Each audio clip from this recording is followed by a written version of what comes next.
प्रिय दोस्तों नमस्कार। एक बार पुनः आप सभी के सामने बहुत ही ज्ञानवर्धक और प्रेरणादायक वीडियो लेकर उपस्थित हुआ हूं। दोस्तों, हमारी जिंदगी में कई बार हम खुद को एक मुश्किल घड़ी में पाते हैं। कई बार हमें बड़े फैसले लेने पड़ते हैं, लेकिन हमें यह नहीं पता होता कि वो सही है या गलत।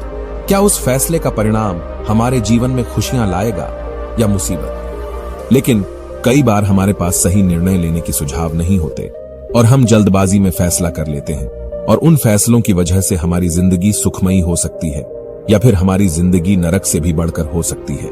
इसलिए सही फैसला लेने की क्षमता हमारे जीवन में सफलता हासिल करने के लिए आवश्यक है। तो चलिए आज की इस बोध कहानी के माध्यम से जानते हैं कि जीवन में सही फैसले कैसे लिए जाएं, और यह भी कि सही निर्णय लेने के तरीके कौन से हैं। तो बिना किसी देरी के कहानी शुरू करते हैं। दोस्तों, कई साल पहले की बात है। एक छोटे से राज्य में एक बौद्ध भिक्षु निवास कर रहे थे, जिन्हें सभी जगहों पर उनके ज्ञान के बड़े चर्चे थे। वह बौद्ध भिक्षु बहुत ज्ञानी थे। उनके पास लोग बहुत दूर दूर से आते थे ताकि वे उनसे अपनी समस्याओं का समाधान प्राप्त कर सके। उनके पास कोई भी कैसी भी समस्या लेकर क्यों ना आए, वह समस्या का समाधान अवश्य करते थे। जब भी वह किसी की समस्या सुनते तो उस समस्या को बड़े ही ध्यान से सुनते समझते, उसमें लीन हो जाते और उसके बाद कुछ देर के लिए वह आंखें बंद करते और समस्या के बारे में अच्छे से सोच विचार करते और उसके बाद उसका समाधान देते। ऐसे में कोई भी व्यक्ति उनके बारे में केवल एक ही बात सोचता था, शायद इन साधु के पास कोई ऐसी चमत्कारिक शक्तियां हैं जिससे ये समाधान पूछते हैं और उसके बाद हमें वह समाधान बताते हैं। एक बार एक युवक ने उन महाराज से यह पूछ भी लिया। उस शिष्य ने पूछा, क्या आपके पास ऐसी कोई चमत्कारी शक्तियां हैं जिसके कारण आप हमारी समस्याओं का समाधान करते हैं, या आपके पास ऐसी कोई दिव्य दृष्टि है जिससे आप हमारी समस्याओं का समाधान खोज पाते हैं। उस युवक की यह बात सुनकर वह साधु जोर जोर से हंसने लगे, लेकिन उन्होंने उस युवक की बात का कोई जवाब नहीं दिया। उसके कुछ ही दिनों बाद उस राज्य में एक बड़ी अजीब सी घटना घटी। उस राज्य में एक बुढ़िया औरत रहा करती थी, जो अपने पूरे घर में अकेले ही रहती थी। उसका कोई न था। उस राज्य से होकर 4 मित्र अपने घर की ओर जा रहे थे। वे लोग दूसरे नगर में काम करके पैसा इकट्ठा करके अपने गांव की ओर जा रहे थे। यह बात बहुत पुराने जमाने की है, जब यातायात के साधन न हुआ करते थे, इसलिए वे लोग पैदल ही यात्रा किया करते थे। इसी कारण वे चारों मित्र अपने अपने धन को इकट्ठा करके अपने गांव की ओर प्रस्थान कर रहे थे। उन चारों ने अपना अपना धन एक छोटी सी पोटली में रखा था और उसी पोटली में उन सबकी सारी कमाई थी। तभी उन चारों मित्रों में से एक मित्र कहता है, मित्रों, इस तरह से यदि हम अपना धन अलग अलग रखेंगे तो इससे हमारा धन चोरी हो सकता है। क्यों ना हम अपना सारा धन एक ही पोटली में रख दें, जिससे हम सब इस पर ध्यान भी दे सकेंगे और हमारा धन सुरक्षित भी हो जाएगा। और जब हम अपने गांव पहुंच जाएंगे तो हम वहां पर अपना अपना हिस्सा इसमें से ले लेंगे। उन तीनों मित्रों ने उस युवक की बात मान ली और वे सभी मिलकर अपना धन एक ही पोटली में रख देते हैं और वे सभी मिलकर अपने गांव की ओर आगे बढ़ते हैं। चलते चलते काफी समय बीत चुका था और अब रात्रि होने वाली थी। तभी आगे चलकर रास्ते में उन्हें एक घर दिखाई दिया, जहां पर एक बूढ़ी औरत रहा करती थी। रात्रि का समय भी हो चुका था और उन चारों मित्रों को रात रुकने के लिए कोई न कोई जगह की आवश्यकता भी थी। ऐसे में उन चारों ने मिलकर यह योजना बनाई कि वे लोग आज रात इसी घर में ठहरेंगे। इसलिए वे चारों लोग उस घर की ओर आगे बढ़ते हैं। उस घर का दरवाजा खटखटाते हैं। तभी सामने से एक बूढ़ी औरत दरवाजा खोलती है और उन चारों मित्रों में से एक मित्र हाथ जोड़कर उस बूढ़ी औरत से कहता है, माता जी, हम अपने गांव की ओर जा रहे थे, लेकिन यहाँ रास्ते में ही रात हो गई और अब हम इतनी रात में सफर नहीं कर सकते। इसलिए हमारी आपसे विनती है कि हम आपके यहाँ पर एक रात रुकना चाहते हैं। कल सुबह होते ही हम यहाँ से चले जाएंगे। उस बूढ़ी औरत ने काफी देर सोच विचार किया और उसके बाद वह बूढ़ी औरत कहती है, ठीक है, तुम सभी आज रात के लिए यहां पर रुक सकते हो। मुझे कोई दिक्कत नहीं, मैं खाना बनाने जा रही हूं। कहो तो तुम लोगों के लिए भी बना दूं। उन चारों ने सहमति जताते हुए कहा, हां बिल्कुल। उसके बाद उन चारों मित्रों ने वर्धन की पोटली उस बूढ़ी औरत को थमा दी और कहा, माता जी, इस पोटली में हमारे साल भर की कमाई है। हम चारों ने अब तक का अपना सारा कमाया हुआ धन इसी पोटली में रखा है और अब हम इसे आपको सौंपते हैं, क्योंकि यह हम चारों से ज्यादा आपके पास सुरक्षित होगा। हम बस इतना चाहते हैं कि यदि हम चारों में से कोई एक व्यक्ति से लेने आए तो आप इस पोटली को उसे मत देना जब तक कि हम चारों एक साथ इस पोटली को लेने ना आए। तभी वह बूढ़ी औरत कहती है, ठीक है बेटा, यदि तुम चारों एक साथ आओगे तभी मैं इस पोटली को आपको सौंपेंगी। और वैसे भी आप लोग तो सुबह यहाँ से चले जाने वाले हैं, मैं आपको सुबह ही यह पोटली थमा दूंगी। वह धन की पोटली उस बूढ़ी औरत को थमाकर चारों मित्र निश्चिंत हो जाते हैं कि अब उनका धन सुरक्षित है, और वे लोग खाना खाकर सो जाते हैं। अगली सुबह जब वह चारों उठते हैं तो सभी लोग अपनी आगे की यात्रा के लिए तैयारियां शुरू कर देते हैं। उन चारों नौजवानों में से एक नौजवान थोड़ा सा बदमाश था। वह अपने उन तीनों मित्रों से कहता है, भाइयों, इस बूढ़ी औरत ने हमारी रात भर खातिरदारी की है, हमें अच्छा भोजन खिलाया, सोने के लिए अच्छी जगह दी, रात भर यहाँ सर छुपाने के लिए एक अच्छा मकान दिया, और हमने अब तक उसके लिए कुछ नहीं किया। वह बूढ़ी औरत अकेले ही खेतों में काम कर रही है। क्या हम सभी यहाँ से जाने से पहले इस बूढ़ी औरत की मदद नहीं कर सकते? उस बदमाश नौजवान ने मन ही मन यह योजना बना ली थी कि वह किसी तरह से भी उस बुढ़िया से पोटली हासिल करके ही रहेगा। बाकी के तीनों मित्र उसकी बातों में आ जाते हैं और वे सभी मिलकर उस बुढ़िया की मदद करने अर्थात खेतों में काम करने के लिए चल पड़ते हैं। वे सभी मिलकर खेतों का काम कर ही रहे थे कि तभी वह बदमाश नौजवान अपने बाकी तीनों मित्रों से कहता है, मित्र, मुझे जोरों की प्यास लग गई है, मैं जरा उस बूढ़ी औरत से पानी मांग कर लाता हूं। वह बाकी मित्र भी अब काफी थक चुके थे, उन्हें भी जोरों की प्यास लगी थी, इसलिए वह तीनों मित्र उसे वहां से जाने की अनुमति दे देते हैं। जैसे ही वह बदमाश उस बूढ़ी औरत के पास पहुंचता है, वह उस बूढ़ी औरत से कहता है, माताजी, अब हम यहां से जा रहे हैं, कृपया करके हमारे धन की पोटली हमें वापस दे दें। इस पर वह बूढ़ी औरत कहती है, नहीं नहीं, जब तक तुम चारों एक साथ न हो तब तक मैं वह पोटली किसी को नहीं दे सकती। तुम्ही ने तो कहा था कि जब तक हम चारों एक साथ न हो तब तक यह पोटली किसी को नहीं देनी है। तभी वह बदमाश उन तीनों की तरफ इशारा करते हुए कहता है, लाऊं। उन तीनों ने सोचा कि हमारा मित्र हमारे लिए पानी लाना चाहता है, इसलिए वह हमसे आज्ञा मांग रहा है। तभी उन तीनों मित्रों ने इशारे में उस युवक से कहा, हाँ हाँ ठीक है, ले आओ। ये देख उस बुढ़िया को यह लगने लगा कि अब ये चारों यहां से जा रहे हैं और यह अपनी पोटली मांग रहे हैं, इसलिए उस बुढ़िया ने वह कोट लाकर उस बदमाश के हाथों में रख दी और वह बदमाश उस पोटली को लेकर वहां से चला गया और बाकी के तीनों मित्र अपने खेत के काम में व्यस्त हो जाते हैं। कुछ देर के बाद जब वह तीनों खेत का काम करके वापस लौटते हैं और बुढ़िया से कहते हैं, माताजी, हमारा मित्र जो यहाँ पानी पीने आया था वह कहाँ गया? इस पर वह बुढ़िया कहती है, क्या वह पानी पीने आया था? पर वह तो कह रहा था कि हम चारों जा रहे हैं, कृपया करके हमारे धन की पोटली हमें थमा दे। तब तीनों बड़े आश्चर्य होकर उस बुढ़िया से कहते हैं, माताजी, हमने भला कहां वह पोटली मांगी थी? हमें तो प्यास लगी थी और हमने पानी के लिए इशारा किया था। तभी बूढ़ी औरत उन तीनों से कहती है, परंतु अब तो वह पोटली लेकर जा चुका है। तभी वह तीनों मित्र सर पकड़कर रोने लगते हैं और कहते हैं, माताजी, उसमें हमारा सारा कमाया हुआ धन था जो वह अकेले लेकर भाग चुका है। हमने तो आपको कहा था कि जब तक हम चारों एक साथ न आए तब तक आपको वह पोटली किसी को नहीं देनी है, फिर आपने ऐसा क्यों किया?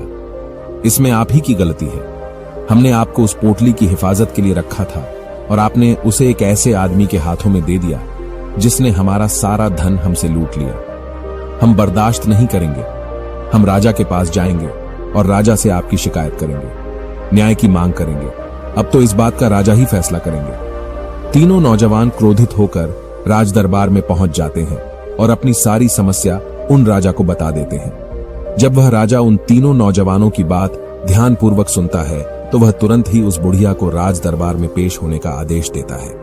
राजा के आदेश पर राजा के सैनिक तुरंत ही उस बूढ़ी औरत को राज दरबार में पेश करते हैं और राजा भरी दरबार उस बूढ़ी औरत को दोषी करार कर देता है और कहता है, तुम्हें वह पोटली उस अकेले व्यक्ति को नहीं देनी चाहिए थी। जब उन्होंने तुमसे कहा था कि जब तक वह चारों एक साथ उस पोटली को लेने ना आए तब तक तुम्हें वह धन किसी को नहीं देना चाहिए था। इसमें तुम्हारी गलती है और अब तुम्हें इसका हर्जाना भरना होगा, तुम्हें इनका धन लौटाना होगा।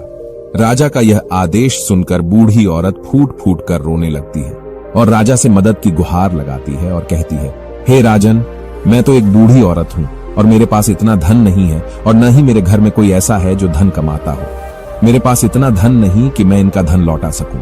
मैं तो अकेली हूं, बेसहारा हूं, कृपा करके मुझ पर रहम करें। लेकिन राजा उस बूढ़ी औरत की एक नहीं सुनता। वह बूढ़ी औरत रोते हुए अपने घर की ओर जा रही थी। ये सोच रही थी कि आखिर मैं इतना धन कहां से लाऊं कि कैसे मैं उन लोगों का यह धन उन्हें लौटाएंगे। मेरे पास इतना धन नहीं है। मैं क्या करूं, कैसे करूं, कहां से लाऊं इतना धन? यदि मैंने उनका धन नहीं लौटाया तो मुझे राजा मार डालेगा। वैसे भी मेरी ही गलती है। जब उन चारों ने मिलकर मुझसे कहा था कि जब तक हम चारों एक साथ न आए तब तक वह पोटली किसी को नहीं थमा दी है, फिर भी मैंने वह पोटली केवल उस एक व्यक्ति को थमा दी। इसमें गलती तो मेरी ही है। वह रोते रोते ये सारी बातें सोचते हुए अपने घर की ओर जा रही थी। तभी रास्ते में उस बूढ़ी औरत को वही संत मिले जो उस नगर में किसी भी समस्या का समाधान बड़ी ही सरलता और सहजता से करते थे। उन्होंने उस बूढ़ी औरत से कहा, क्या बात है बेटी, क्यों रो रही हो? इस पर वह बूढ़ी औरत उस संत को सब कुछ सच सच बता देती है और कहती है, हे महाराज, इसमें गलती तो मेरी ही है। उन चारों ने तो पहले ही कहा था कि जब तक वे चारों एक साथ न आएं तब तक वह पोटली मुझे किसी को नहीं देनी। लेकिन मेरी हिम्मत मारी गई थी जो मैंने वह पोटली केवल एक व्यक्ति को थमा दी और वह उनका सारा धन लेकर वहां से भाग गया। लेकिन अब मुझे यह समझ नहीं आ रहा कि मैं वह सारा धन कहां से लाऊं, कैसे जुटाऊं। मेरे पास इतना धन नहीं है और राजा ने तो आदेश भी दे दिया है कि मुझे उनका धन लौटाना ही पड़ेगा। लेकिन मैं यह समझ नहीं पा रही कि इतना सारा धन मैं कहां से लाऊंगी।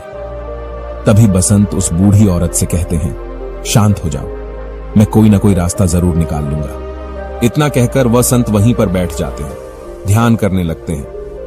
कुछ देर के लिए आंखें बंद कर सोचते हैं, विचार करते हैं। मौन रहकर वह समस्या का समाधान निकालते हैं और उसके बाद वह उस बूढ़ी औरत से कहते हैं, बेटी, राजा ने फैसला किया है वह बिल्कुल गलत है। आपने जो किया इसमें आपकी कोई गलती नहीं है। राजा का फैसला गलत है। उन संत के इतना कहने पर बूढ़ी औरत चुप हो गई और यह सोचने लगी कि आखिर राजा का फैसला कैसे गलत हो सकता है। राजा तो सभी के लिए न्याय ही करते हैं और वह कभी किसी का बुरा नहीं करते। फिर आखिर आज राजा का फैसला कैसे गलत हो गया? उन संत और उस बुढ़िया की बात आसपास के खड़े लोग सभी लोग सुन रहे थे और वे लोग भी बड़े अचरज में थे, क्योंकि राजा का फैसला कैसे गलत हो सकता है। राजा ने तो बिल्कुल सही फैसला लिया है। इस बूढ़ी औरत ने ही गलती की है। उन चारों का धन केवल एक ही को थमा दिया। ऐसे में इस बुढ़िया को उनका धन तो लौटाना ही चाहिए। राजा ने गलत फैसला कहां किया है? तभी बसंत उस बूढ़ी औरत से कहते हैं, जाओ और राज दरबार में कह दो कि हे राजन, आपका फैसला गलत है और सही क्या है, गलत क्या है, इसका फैसला मैं करूंगा। पहले तो बूढ़ी औरत इतनी हिम्मत ही नहीं जुटा पा रही थी कि वह राज दरबार में जाकर भरे राज दरबार राजा को यह कह सके कि राजन, आपका फैसला गलत है। लेकिन जैसे तैसे उसने हिम्मत जुटाई और वह वापस राज दरबार लौटी। उसने डरते हुए भरे राज दरबार राजा से बड़ी थर्राती आवाज में कहा, हे राजन, आपने जो फैसला किया है वह फैसला गलत है। इतना कहकर उसने राजा को सारी बात सच सच बता दी। उस बूढ़ी औरत की बात सुनकर राजा बहुत क्रोधित हुआ। राजा ने उस बूढ़ी औरत से कहा, कौन है वह संत जिसने मेरे फैसले को गलत बताया है? क्या उन्हें नहीं लगता कि मैंने सही निर्णय लिया है? मैं हर रोज कई निर्णय लेता हूं, कई फैसले करता हूं, लेकिन आज तक कभी किसी ने मुझसे यह नहीं कहा कि मेरा फैसला गलत है। यदि उन संत ने मुझे सही फैसला न सुनाया, उन्हें फांसी की सजा दे दूंगा। ये बात पूरे नगर में फैल गई। सभी लोग यह जानने के लिए हैरान थे कि आखिर वह साधु ऐसा कौन सा फैसला सुनाने वाले हैं जो राजा से भी उचित होगा, जिसमें सबके लिए न्याय होगा। राजा ने अपने सैनिकों को तुरंत ही आदेश दिया कि जाओ और संत को राज दरबार में लाओ। राजा की आज्ञा के अनुसार वे सैनिक तुरंत ही उन संत को लेने के लिए निकल पड़े। वे लोग कुछ ही देर बाद उन संत को लेकर राज दरबार पहुंचे। राज दरबार में सभी लोग उपस्थित थे और सभी लोग उन संत के फैसले का इंतजार कर रहे थे। उन संत को देखकर राजा कहता है, महाराज, आपको ऐसा क्यों लगता है कि हमने जो फैसला किया है वह गलत है? इस बुढ़िया ने यह वादा किया था कि वह चारों लोगों को एक साथ ही वह पोटली थमाएगी। फिर आखिर उसने अपना वादा क्यों तोड़ा? इसने यह गलती क्यों की कि इसने केवल एक ही को पोटली थमा दी और वह उनका सारा धन लेकर यहां से भाग गया? तो क्या इसमें इसकी गलती नहीं है? क्या इसे इनका धन नहीं लौटाना चाहिए? इस पर वह साधु बड़ी विनम्रता से राजा से कहते हैं, हे राजन, यह आपका फैसला था, लेकिन मैं आपसे कुछ कहना चाहता हूं। इस पर राजा कहता है, ठीक है, कहिए, आप क्या कहना चाहते हैं? इस पर वह साधु बड़ी विनम्रता से राजा से कहता है, हे राजन, जैसा कि वादा किया गया था कि पोटली एक साथ उन चारों को ही दी जाएगी, तो अभी तो यह केवल 3 है। चौथा कहां है? तो इनसे कहिए कि यह लोग यहां से वापस जाएं और अपने उस चौथे मित्र को यहां लेकर आएं, तभी इनका धन वापस किया जाएगा। और वादा भी ऐसा ही किया गया था कि जब तक चारों लोग एक साथ न हो तब तक उनका धन उन्हें नहीं लौटाया जाएगा। और यदि यह बूढ़ी औरत इन तीनों को धन लौटा देती है तो यह बूढ़ी औरत अपना वादा तोड़ देगी और यह सही नहीं है। इसलिए यदि आप चाहते हैं कि इनका धन लौटाया जाए तो पहले इनसे कहिए कि ये लोग जाएं और अपने उस चौथे मित्र को यहाँ पर वापस ले आएं। उस राज दरबार में हर कोई इस बात को सुनकर बहुत खुश हुआ। सभी ने उन संत की बहुत तारीफ की। राजा भी उन संत के इस फैसले से पूरी तरह से सहमत था। राजा तुरंत ही उन संत के सामने सिर झुका लेता है और हाथ जोड़कर उनसे कहता है, हे महाराज, आपका यह फैसला इतना सही कैसे हो सकता है? आखिरी बात मेरे दिमाग में आई क्यों नहीं? मैंने इस बात को इस तरह से सोचा क्यों नहीं? तभी वह साधु उस राजा से कहते हैं, हे राजन, आपके पास और भी काम होते हैं। आप दिन भर व्यस्त रहते हैं और आपको जल्दीबाजी में फैसले लेने पड़ते हैं। आपने इस मामले को सुना समझा, लेकिन इसे देखने में आप गलती कर गए। इसे आपने केवल ऊपरी तौर पर देखा। आपने इसकी गहराई तक जाने का प्रयास तक नहीं किया। यदि आपने इस मामले की गहराई को देखा होता, समझा होता, तो आप भी इसी नतीजे पर आते। जब तक हम किसी मामले की गहराई तक नहीं जाते, तब तक हम उसका सही समाधान नहीं निकाल सकते। लेकिन हम में से अधिकांश लोग तो अपने फैसले केवल जल्दीबाजी में लेना चाहते हैं, भले ही वह मामला कितना भी गंभीर क्यों ना हो। हमें तो बस अपना हक चाहिए, हमारा नाम होना चाहिए, भले ही फैसला हमारे लिए आगे चलकर हमारे लिए नुकसानदायी क्यों ना हो। लेकिन हम तो उस मामले की गहराई तक जाने के लिए सोचते तक नहीं। तभी वह राजा उन संत से कहता है, हे महाराज, क्या आपके पास कोई दिव्य शक्तियां हैं? क्या आपके पास ऐसी कोई चमत्कारिक शक्ति है जिसे आप सवाल करते हैं और बदले में वह आपको जवाब देती है, जिस कारण आप सटीक और सही समाधान बता पाते हैं? राजा की यह बात सुनकर वसंत मुस्कुराने लगे और राजा से कहते हैं, हे राजन, यह सवाल मुझसे कई लोगों ने पूछा है और मैंने कभी किसी का कोई जवाब नहीं दिया। लेकिन आप इस राज्य के राजा हैं, इसलिए मैं आपके इस प्रश्न का उत्तर देता हूं। आप में से कई लोगों को यहां ऐसा लगता है कि मेरे पास कोई ऐसी शक्तियां हैं जिससे मैं बात कर सकता हूं, जिससे मैं कोई भी समस्या का समाधान पा सकता हूं। लेकिन मैं आप लोगों को एक बात सच सच बता देता हूं, मेरे पास ऐसी कोई शक्तियां नहीं हैं। मैं तो केवल हर मामले की गहराई तक सोचता हूं, उस बात पर विचार करता हूं, और जब मैं विचार करता हूं तो मेरे सामने कई सारे समाधान आते हैं, और जो समाधान मेरे सामने आते हैं मैं उन पर भी विचार करता हूं, उनके बारे में भी गहराई तक जाता हूं। और जब मुझे लगता है कि इस समस्या का समाधान यही होना चाहिए, तभी मैं समाधान उस व्यक्ति को देता हूं ताकि वह अपनी समस्या का समाधान कर सके। अब आप ही सोचिए, आप जल्दीबाजी में यह फैसला लेकर इस बुढ़िया का जीवन पूरी तरह से बर्बाद कर देते। हमारा पूरा जीवन केवल एक फैसले पर निर्भर करता है। यदि वह फैसला सही हुआ तो हमारा जीवन अच्छा बन जाएगा, और यदि वह फैसला गलत निकला तो हमारा जीवन नर्क से भी बदतर हो सकता है। इसलिए यदि आप सही और सटीक फैसला लेना चाहते हैं तो आपको मौन रहना सीखना पड़ेगा। मौन रहकर उस पर विचार करना सीखना होगा, क्योंकि हमारे फैसले ही हमारा भविष्य तय करते हैं, हमारी जिंदगी का अगला पड़ाव तय करते हैं। फिर चाहे वह फैसले छोटे हों या बड़े, वे ही हमारी जिंदगी को निर्धारित करते हैं। इसलिए सबसे पहले हमें सही फैसले लेने के लिए मौन रहना सीखना आवश्यक है, उन पर विचार करना आवश्यक है। और जब आप ऐसा करते हैं तो आपके सामने एक ही समस्या के कई सारे समाधान निकल कर आते हैं, और जब आप उन पर गौर करेंगे तो आपको यह समझ में आएगा कि उन फैसलों का समाधान कैसा होना चाहिए, कि समाधान से आपको क्या फायदा होगा और क्या नुकसान होगा। या उस समाधान पर सोच और विचार करने पर ही आप उसे समझ सकते हैं, और तभी आप यह निर्णय भी ले सकते हैं कि क्या यह समाधान उचित रहेगा या नहीं। और यह सब संभव हो सकता है यदि हम कम बोलना शुरू करें।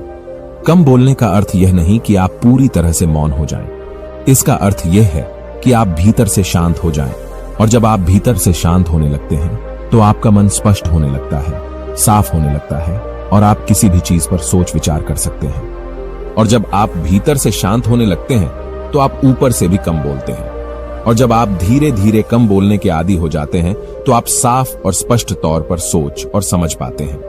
आपके विचारों में शुद्धता आ जाती है, जिससे आपको यह साफ और स्पष्ट देखने को मिल जाता है कि कौन सा फैसला सही होगा और कौन सा फैसला गलत होगा। आपको उस परिस्थिति में क्या करना चाहिए और क्या नहीं करना चाहिए।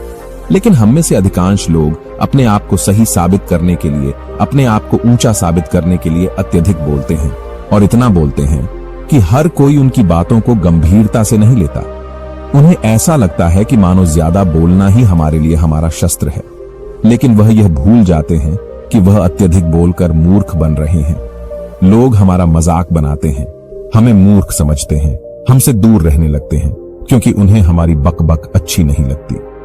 लेकिन जब आप भीतर से शांत होने का प्रयास करते हैं और धीरे धीरे भीतर से शांत होने लगते हैं, तो आप खुद ब खुद ऊपरी तौर पर कम बोलना शुरू कर देते हैं। इससे आपके मन में, आपके मस्तिष्क में एक साफ और स्पष्ट विचार उत्पन्न होते हैं और आप अपने आप को साफ स्पष्ट तौर पर समझ पाते हैं, देख पाते हैं आपको कब, क्या, क्यों और कितना बोलना चाहिए, और आपको कब, कैसे, क्यों, किस तरह से कौन सा फैसला लेना सही है या नहीं, यह भी आप अच्छी तरह से समझ और जान पाते हैं। जब आप कम बोलना शुरू करते हैं, तब आप अपने आप को बहुत अच्छी तरह से समझना शुरू कर देते हैं, अपने आप पर अच्छी तरह से विचार करना शुरू कर देते हैं। तब आपको यह बात भी बहुत अच्छी तरह से समझ में आने लगती है कि जो हम बेकार की बकबक करते हैं, उस पर हमारे शरीर की बेवजह ही कितनी सारी ऊर्जा यूं ही व्यर्थ हो जाती है, नष्ट हो जाती है, जिसे हम चाहें तो किसी जरूरी काम में लगा सकते हैं, फैसले लेने में लगा सकते हैं, जिससे हम तनाव मुक्त रह सकते हैं और हमें अच्छी नींद भी आ सकती है। और यदि आप इसी प्रकार सोच विचार कर फैसले लेना शुरू करते हैं, तो आपका मस्तिष्क भी अच्छी तरह से काम करने लगता है और आपका मस्तिष्क पहले से भी ज्यादा शक्तिशाली हो जाता है। और इसका एक बहुत अच्छा उदाहरण भी आपको मैं बताना चाहूंगा। जब आप स्कूल में पढ़ते थे या फिर आज भी आप पढ़ रहे हो, तो आपने देखा होगा कि जो बच्चे होनहार होते, होशियार होते हैं, वे लोग बहुत कम बातें करते हैं और अपना समय सही चीजों में लगाते हैं। वह अधिकांशत अपना समय मौन होकर ही बिताते हैं। इसी वजह से वह पढ़ाई करने में बहुत तेज होते हैं। वह जो कुछ भी पढ़ना चाहते हैं, वह उसे याद कर ले जाते हैं। लेकिन वहीं पर दूसरी तरफ जो लोग बहुत अधिक बोलते हैं, यदि आप उन्हें पूरे 24 घंटे भी दे दें, तो भी वह उस तरह से उन चीजों को याद नहीं रख सकते जिस तरह से वह मौन रखने वाले बच्चे उन बातों को याद कर लेते हैं।